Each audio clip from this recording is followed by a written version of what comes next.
I inledningen till FIs partiprogram så kan man läsa: målet för den feministiska politiken är ett samhällsbygge som skapar utrymme för alla människor att utveckla sin fulla potential. Och det tycker jag låter helt perfekt. Vilken människa skulle kunna läsa det där och inte tycka att det låter bra liksom? Det finns inga argument mot en sån utopi. Men om man läser vidare i deras partiprogram, som består av 88 sidor, så börjar en annorlunda bild att uppdaga sig. Och jag misstänker nästan att FI har en medveten strategi som går ut på att tråka ut folk så pass så att de inte ska få reda på vilka absurda förslag det är som partiet egentligen förespråkar. Låt oss se om vi kan sammanfatta lite här. Det här är bara några få punkter i deras politik. Om jag har fel i någonting så får ni gärna rätta mig, då jag alltid är mer intresserad av fakta. FI ska verka för att feministiskt självförsvar och utbildning om hur normer och föreställningar om manlighet bidrar till att begränsa kvinnor och flickors utrymme i det offentliga rummet erbjuds på samtliga skolor. De vill alltså utbilda unga tjejer att kunna slåss samtidigt som de tuttar i dem föreställningar om hur allt som är manligt är deras fiende. Men de vill inte prata om hur män också kan lida av dessa samhällsideal om manlighet. Det anses tyvärr inte vara manligt att visa känslor. Samtidigt så tar män självmord i högre grad än kvinnor. Är det bara en slump? Om man ska prata om de destruktiva aspekterna av könsrollerna så borde man göra det i sin helhet. Inte leka favoriter. Det är väldigt lustigt att FIs politik för det här landet inte tar hänsyn till män. Vilket är ungefär hälften av Sveriges befolkning. FI vill kvotera barnbidraget, kvotera bolagsstyrelserna, kvotera föräldraledigheten och kvotera bidragen till idrottsföreningar, bland annat. FI vill ge papperslösa rätt till socialbidrag, så tiggare, alkisar, pundare och kriminella från hela världen ska kunna komma till Sverige för att leva på svenskarnas skattepengar. Sverige ska vara någon slags välfärdsparadis. Om man är en serievåldtäktsman i Bulgarien så ska man alltså kunna leva med tryggheten att oavsett vad som händer, även om polisen är dig på spåren, så kan du alltid fly till Sverige och leva gott där istället. Okej. Visst. Vad bra för Sveriges befolkning.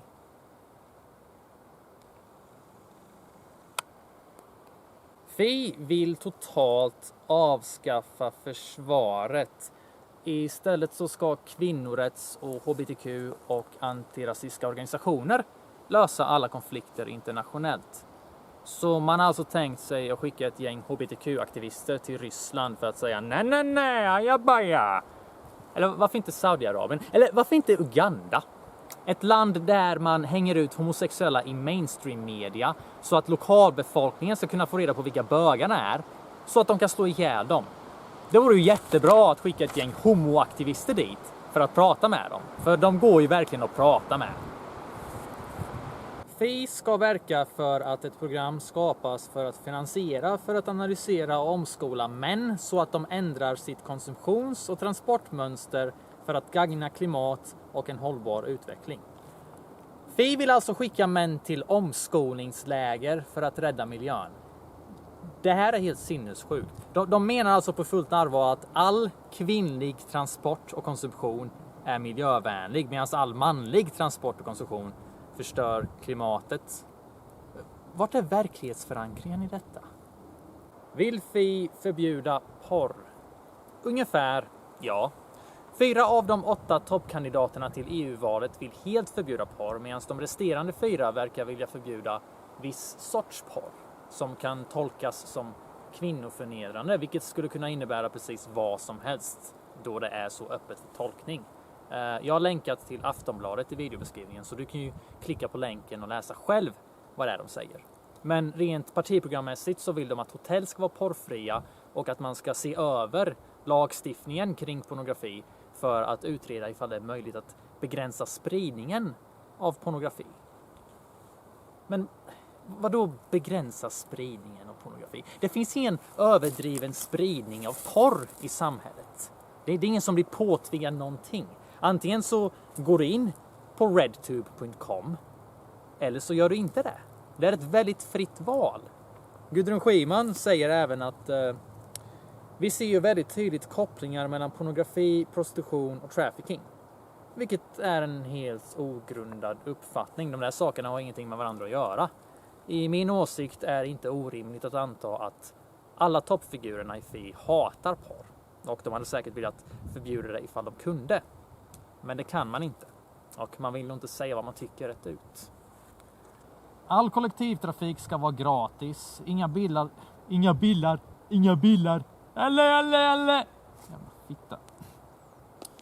Okej, tar det igen. All kollektivtrafik ska vara gratis. Inga bilar ska tillåtas i städerna. Och alla transporter ska ske med tåg och inte lastbil. Väldigt realistiskt. Förskolan ska vara helt gratis och alla förskolor ska servera veganmat. Helt fri invandring. De vill ha helt öppna gränser. Hur i helvete hade man tänkt sig att det där skulle kunna fungera?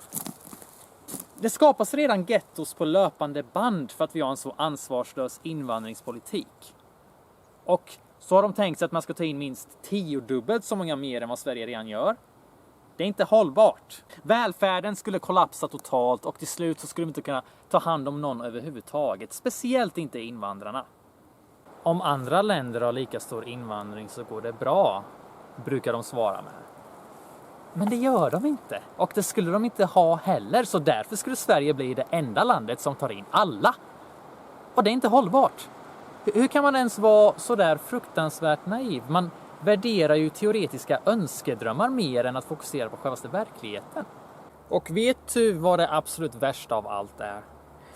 I hela partiprogrammet så finns det inte ett enda ord om hur Fi ser på skatter och hur de har tänkt att finansiera allt detta. Faktum verkar snarare vara att Fi inte ens har råd att finansiera sin egen politik. Så även ifall de blev inröstade som majoritet i riksdagen så hade de inte ens kunnat genomföra sina egna idéer. Varför är det ingen som upplyser Sveriges befolkning om allt det här? Detta är fakta. Om du röstar på Fi för att öka jämställdheten så röstar du även på allt det där. Så tänk efter, varför vill du rösta på Fi egentligen? De är knappast unika när det kommer till jämställdhet och feminism. Vänsterpartiet och Sverigedemokraterna har också politik när det kommer till jämställdhet. Men även där, varför skulle du vilja rösta på någon av dem? Tänk lite kritiskt, var inte ett jävla får. Fråga dig själv, varför röstar jag på det här partiet? Och skulle det kunna komma någonting dåligt av att jag röstar på det här partiet? Det är egentligen helt sinnessjukt att människor är så outbildade om sina egna åsikter. Speciellt när det kommer till någonting som påverkar hela landets utveckling. Fi har bara blivit större och större, men Sveriges media har undgått att granska dem helt, vilket har lett till att en enorm okunnighet har spridit sig, då det enda massorna får höra om partiet är deras viftande med fina ord som jämställdhet och feminism. Fi har bara blivit populära på grund av att de har ordet feminist i sitt partinamn. Deras sympatisörer verkar inte ens medvetna om vad det är för slags politik som partiet för. En person kommenterade på min senaste video och skrev så här. Har en del tjejkompisar som röstar på Fi, de delar med sig många bilder och statusar om Fi och är emot SD. De flesta är unga och naiva. Frågar man dem om vad partiet vill göra så blir de tysta. För de röstar på partiet endast på grund av namnet.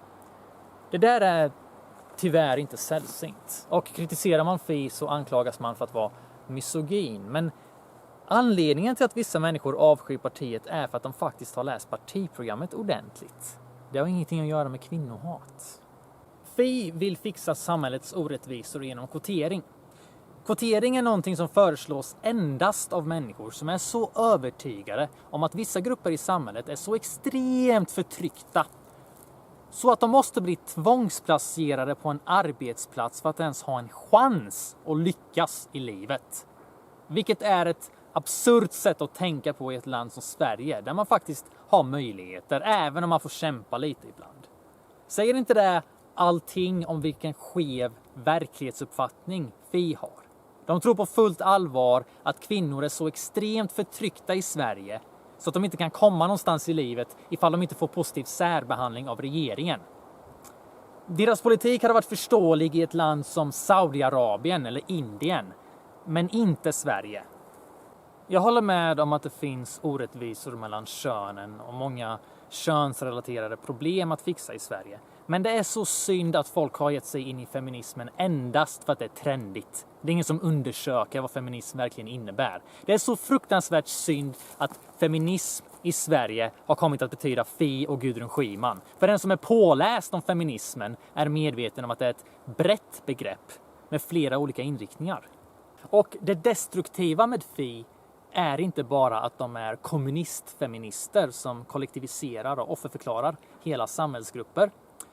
De är även likhetsfeminister, vilket innebär att man är helt övertygad om att det inte finns några biologiska kön, utan allt är bara en social konstruktion som ska bekämpas. Allt som tyder på en traditionell könsroll ska bekämpas med bland annat genuspedagogik.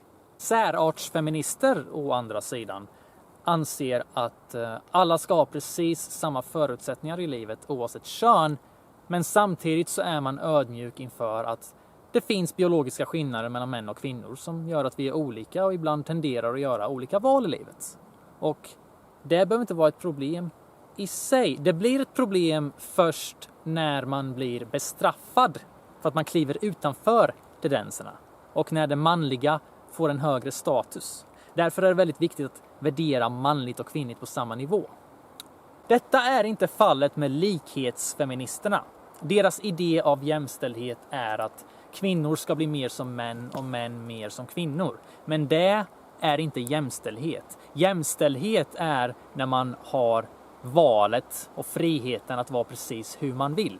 Utan att samhället försöker trycka in det i några sorts könsroller, vare sig det är traditionella eller motsatta.